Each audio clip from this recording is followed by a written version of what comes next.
everyone, and thank you for tuning in. My name is Lynn Weaver. Welcome to another episode of In the Studio. The program is brought to you by Davis Media Access to inform and hopefully entertain you. The program broadcasts on Davis Community Television, that's Comcast Channel 15 and AT&T UVerse, Menu 99. We're also online at dctv.davismedia.org and on YouTube. The topic is street gangs, and more specifically, Yolo County street gangs. Street gangs, or gangs in general, I should say, are becoming an epidemic in the United States, and unfortunately, we see them locally. They've come here. Woodland, West Sacramento, and to some extent David streets are prey to these individuals who intimidate and use violence both to create an atmosphere of fear and also to gain respect from their gang members. So today I have invited three gentlemen three experts, I should say, whose daily challenge is to deal with these gangs and try to protect us from this spreading phenomenon. So I have the pleasure of having with me, we have Aaron Delao. He is the, sorry, I have to read this. He is the Yolo County Gang Task Force Woodland PD Sergeant. And we also have Chief Investigator Rob Strange from also the Yolo County District Attorney Office.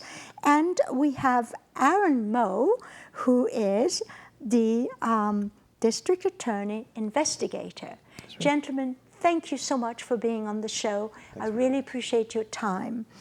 And I'll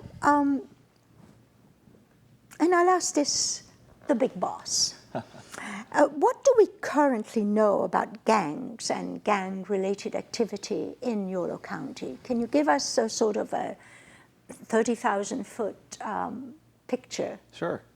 So what we know with confidence in Yolo County is that the gangs that we experience have existed here for quite some time in most cases, at least a few decades to some fashion.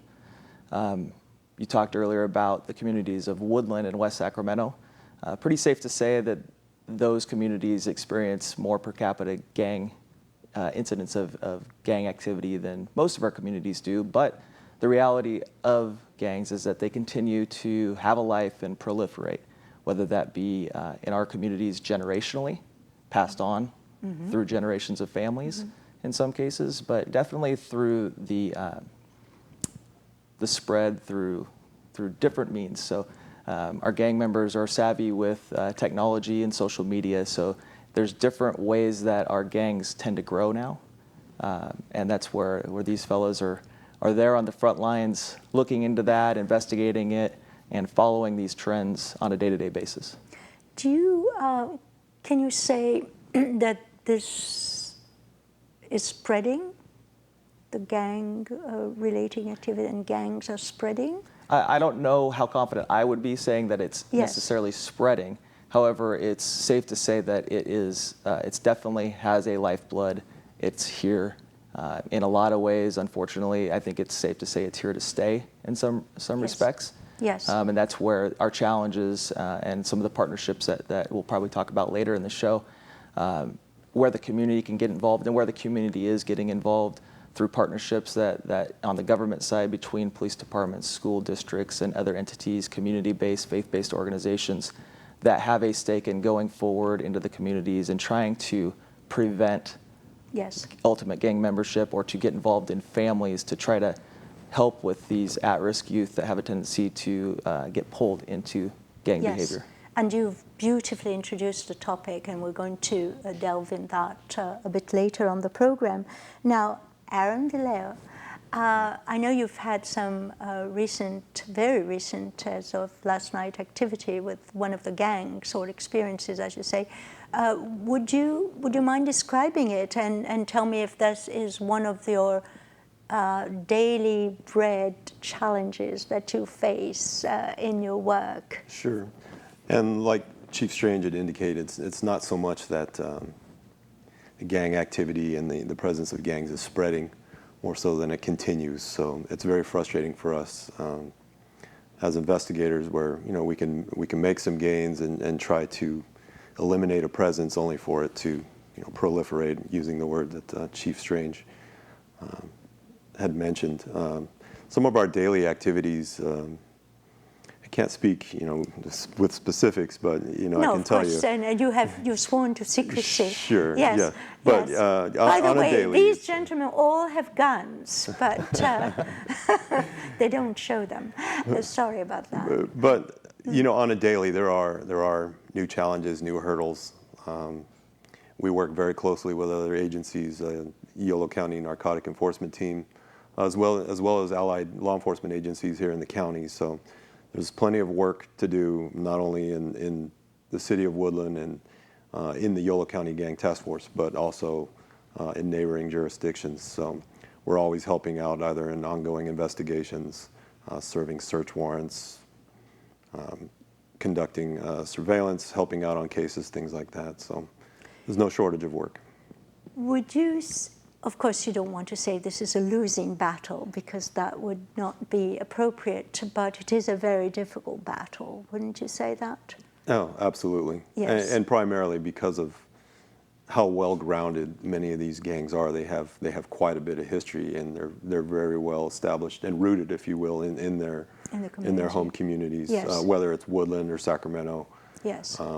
Pretty much, you can pick any town throughout the state, and many of them have very well-established roots. So. And Chief Strain just mentioned that it's a generational thing, and sort of it's like a mom and pop grocery store. You go from one, from grandfather to father to child, and so it's It definitely Absolutely. can be. We don't see it all the time, that No. passes on generation. In fact, I've definitely spoken to fellows that have done a lot of time in prison that want nothing more than their kids not to be involved in gangs, because well, they've that's walked down that reassuring. road. Yes, yes, And I don't know that there's one that's more predominant than the other. yes. It's but hard to tell. Yes. There's definitely some folks that have experienced the walk of being a gang member all the way into the prison system, that they've opened their eyes to the reality of it, and it's no longer something they want to be part of. It's a difficult challenge for them at that point.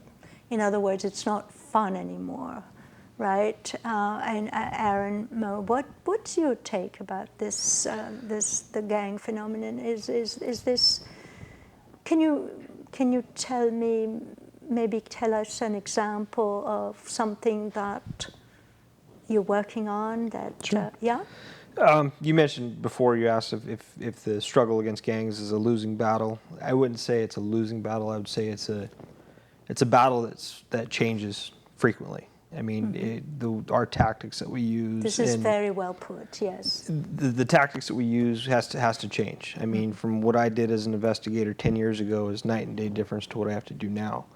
And that's the thing is these guys have explained, gang members going through generations of upbringing, and they basically get knowledge passed down to them as well to assist them in their activities.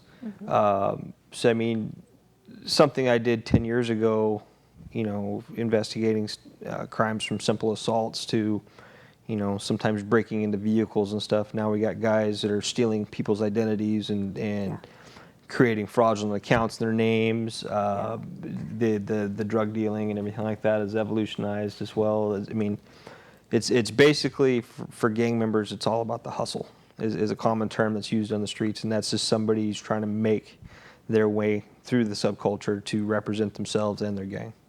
And this is a very good introduction, and I'd like to stay with you, Aaron, Mo.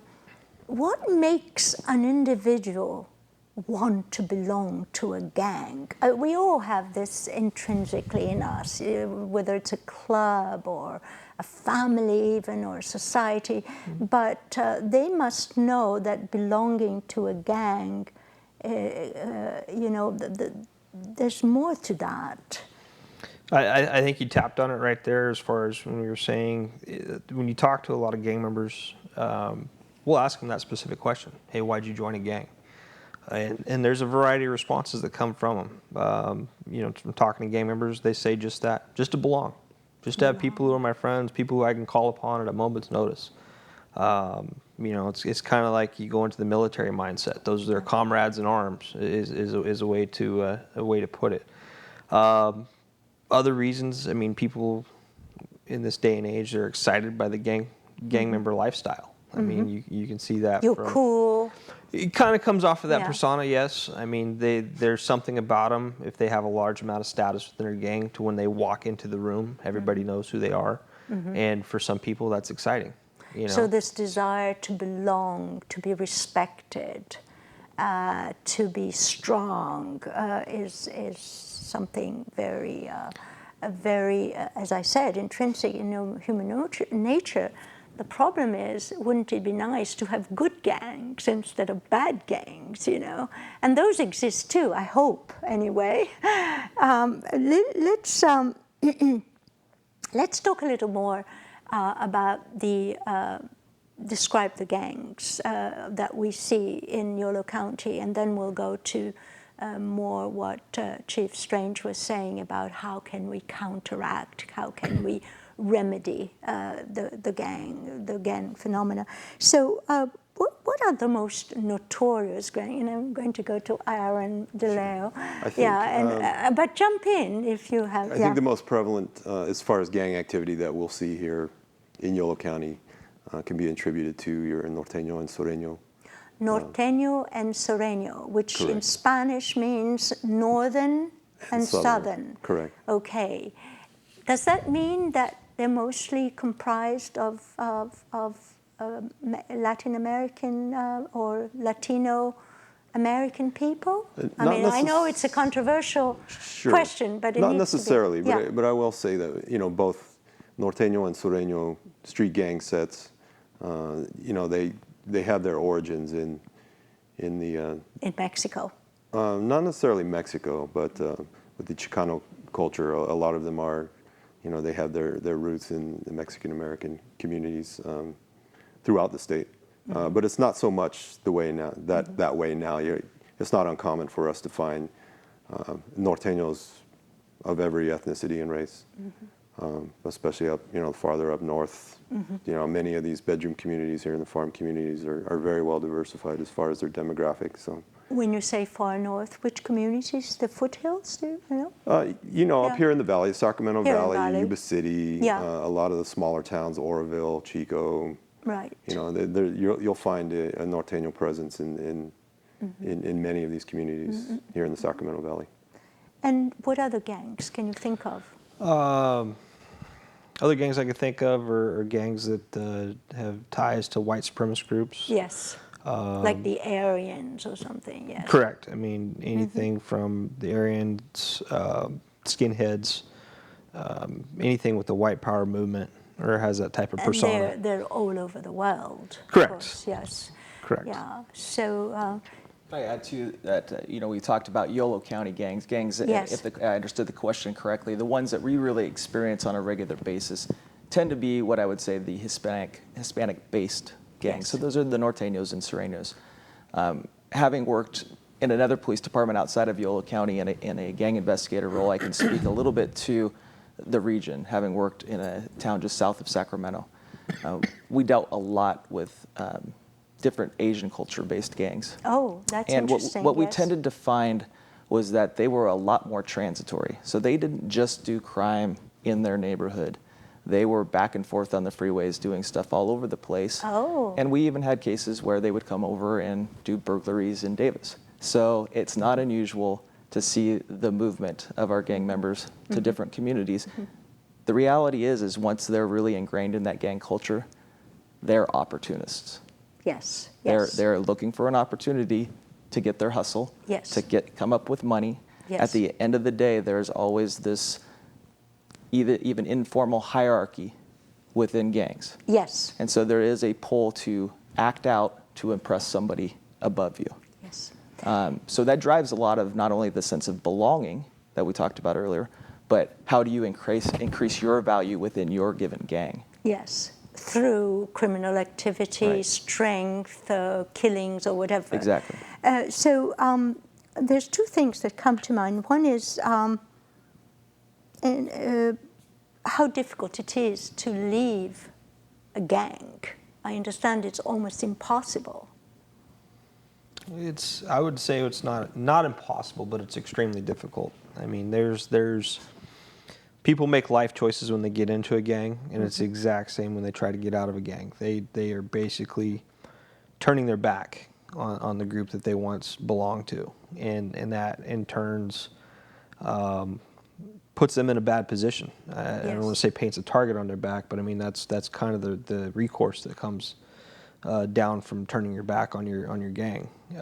Would you say you risk your life if you try to leave a gang? Oh, absolutely. I mean, it's very difficult if somebody lives in a small town community, such as you find in Yolo County, to remain in that town. Yeah. Because there's a lot of people, especially if you're a person who has street level access, meaning if you walk down the street, various people are going to know who you are. So if you're a gang member and you drop out from that gang, you walk down the same street, people are going to know who you are. So they're going to know that you're in bad standing or you turned your back on your group. So, I mean, it makes them, I don't want to say a target of opportunity, but like you said, that's how people earn their status within their gang is for targets of opportunity. So, I mean, a lot of gang members that I've talked to that have left successfully had to actually leave their community. Leave their community. Exactly. Does the police or the task force or gives them some protection? I would say it's very difficult to do that because Yes. as the individual stating that you want to leave the gang, Yes. oftentimes we've found that sounds good. They want to tell us that. And I think a lot of times deep down inside, they really want to do that. But I think we got to go back to how they became gang members and the indoctrination. Remember, this is a subculture. So Yes. they turn concepts that you and I know as respect. And how do we earn respect as folks that live in regular society? Well, we have to go earn it by doing good, by having a good work ethic, things of those nature. You know, when we talk about respect within this gang subculture, it's very different. So the expectation of how you get indoctrinated into a gang and how that changes a mindset is also what creates a psychological barrier, in my opinion, for those that choose to say, I want out. They have this fear instilled in them about how you treat somebody that tries to walk away. Yeah. And so the reality of what that threat is and the perception of what that threat is can be very different. Yes. But that perception is alive and well in their brain that they're taking a risk of their life to walk away. And they have to somehow overcome the brainwashing that has been going on for a while. Yes. So you, there are, I've learned that there are a lot of common identifying signs and tattoos and color and everything for a gang. So I have a few photographs that I would like to, comment on. But would you say that's universal for gangs to have tattoos and identifiers like clothes or things, or there are sort of like invisible signs or identifiers that are not, in your face when you see them? Right. When we're talking about criminal street gangs, Yeah. it's safe to assume that they all have symbolism, signs, symbols that are unique Right, to symbolism, them. yes. Like, for example, here is the picture of a tattoo, and the A and B stands for Aryan Brotherhood. I was going to say beast, but okay, Aryan Brotherhood. Now, this is, Aaron, you said that this was the Mexican or Arizona? It's the M and the M stand for the Mexican Mafia, which is basically your top of your food chain for the Sureño criminal street gang. This is actually a redesign of their original symbol that was used by the Mexican mafia groups that are in Arizona and Texas. I see. And this is interesting because I think it's a little more local. Who would like to describe this? It looks like it's on the outside of a Connex box. It's Right, basically it's a graffiti of some kind. street level graffiti. Yeah. If I was to come across this on the street, I'd be looking at the various letters to see if they are subordinate to some type of gang subset. The number 14 up at the upper left corner, that's significant to us because the 14th letter of the alphabet is N. For Nortenos. Norteños. There you Thank go. you. You're very welcome. Yeah. And that's a common number used by them. Variations thereof, which would be the Roman numerals XIV, X4, or the number 14 itself. So, and this is interesting. I don't know if you can see it properly, but can you, any of you, describe this and what's happening here? Obviously, someone is getting a tattoo, and it doesn't look very happy, but... Yeah, looks like a young man is getting what looks like a teardrop below his left eye. And that the supporting hand there on his chin is using an alphanumeric similar to what Detective Mo described there. You have XV3 on the index, middle, and ring fingers, which is a common sign symbol that 18th Street, Sureño Street gang members use down in the Los Angeles area. Again, the X being the number 10, and then V is 5, and then instead of using the Roman numerals, the 3 lines, they'll just put the number 3 in there. So V3 is 8. Yes. And do these symbols help you a bit in your work? Yes, they were a lot more prevalent when I first started my career. I mean, gang members are a lot more, I guess, more flamboyant would be the correct use. Do you have any tattoos? Yes, I have tattoos personally. But I mean, gang members, like I said, they know what we use to identify them, so they don't use tattooing as prevalent as they used to. They're a little more sophisticated now. Yes. And that's what you were saying earlier. Correct. Yes. Yeah.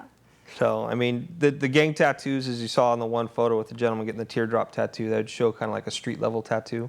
This isn't like somebody's going to go into a tattoo parlor and get something done. This is somebody's doing this in somebody's backyard. Yeah. And a lot of times that's how we're finding the tattoos on our younger gang members, you know, the kids that are under the age of 18. That's a lot of times where they're getting their tattoos is from the streets. Even very, very young. Yeah, it's terrible. I think going back to the criminal sophistication, I've probably worked around gangs about as long as Aaron Mo has here, and Mr. Delao as well. The criminal sophistication, the way they go about doing their business, has definitely evolved, which has forced law enforcement to evolve as well. You know, beyond Yolo County relationships, we work with regional partners. We're in touch with Sacramento, complement to the gang unit here frequently. We use the prison system investigators. They have investigators in each prison facility that do nothing but keep track of the gang members within the prison system and the activities that they are involved in there. All of these things can relate back out to street gang activity out in our communities. So it's really important that we all stay in touch with each other because the gang members are staying in touch with each other. Well, that's a very good point and very nicely put. The last image that I have, if we could have that again, that would be nice. But anyway, what I wanted to say quickly is this is a book, Gangs Tattoos, and sort of like a reference book. So if you meet someone with lots of tattoos and you're in doubt, you can always go to this book and find out. Perhaps it's sort of like a tattoo dictionary, if you like. So this is all I wanted to say. But let's talk about beyond what we have talked about, how we can control this. And the thing that comes to my mind is, do you think, and I'm going to ask Aaron Delao, Sergeant Delao, do you think our society in the last 50 years, maybe 25 years, you're too young to go back to 50 years, has failed a lot of people? Well, we have failed, the society has failed, and that's why we have this spreading of gang, as well as drug abuse and suicides and violence and so on. So what do you think the society has not done, or maybe should do, perhaps it's better, to help these individuals?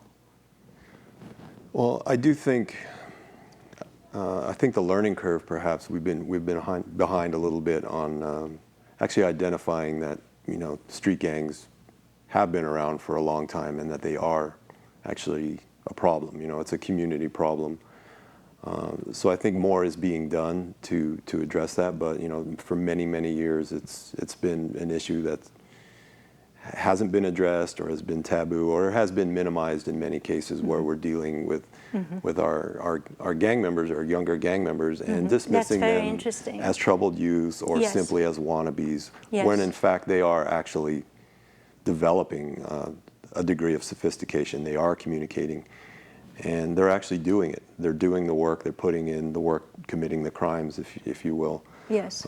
So I think for many years, we spent a little bit behind, but we are playing catch up now, and we are recognizing it not only just as a police problem, but as a societal problem, as a community problem. Well, So if society has failed, to reference your question, I think we are taking a stance now at trying to move forward to address not only the current problems, but trying to enact some measure of prevention and intervention as well. Right. We're just about out of time, just about a minute left. So very quickly, do you think that we have failed, and how have we failed them? And Sergeant Delao has said quite a bit. I believe that our communities, as a general statement, have way more recognition that this is a community issue. It's not isolated to a neighborhood. Yeah. So or the police problem. And it affects beyond what some may say is just a socioeconomically depressed neighborhood. Yes. It affects our whole community. Yes. When a murder happens in far southwest Davis, for example, it affects all of Davis. It affects folks' sense of security. Would you say that you are enlisting the community to help this? Absolutely. Yes. And I think starting with community leaders, leaders with faith-based and community-based organizations stepping forward in that recognition, but also stepping forward and taking that risk for your communities and saying, it's either an issue in our community or it's an issue we want to prevent from taking hold in our community. I'm afraid we have to go. It's been going so fast. Sergeant Aaron Delao and Chief Rob Strange and Investigator Aaron Moe. Thank you so much, gentlemen, for coming here. I think this has been extremely informative. So thank you for your time. Absolutely. And welcome. Thank you all for watching from all of us here at Davis Media. Goodbye. See you next time. And you can follow this program if you go, stream this program rather, if you go to dctv.davismedia.org. See you next time.